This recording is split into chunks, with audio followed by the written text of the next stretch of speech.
आज नवद्वीप स्टेडियामे दुई प्रतिद्वंदी दल कस्बा एवं श्यामनगर मुखोमुखी होते चलेছে এই ফুটবল টুর্নামেন্টে। তারা অসাধারণ খেলা খেলছে দুই দলই।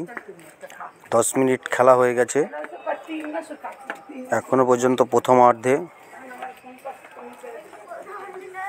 এক গোল দিয়েছেন শ্যামনগর দল এবং দ্বিতীয় অর্ধেও আরেক গোল দিয়েছে শ্যামনগর দল। তারা 2-0 এগিয়ে আছে। কসবা খুব একটা ভালো প্রতিদ্বন্দ্বিতা করতে পারছে না, কিন্তু শ্যামনগর অসাধারণ, তারা তাদের দক্ষতা দেখাচ্ছে, খুব সুন্দর খেলছে শ্যামনগর।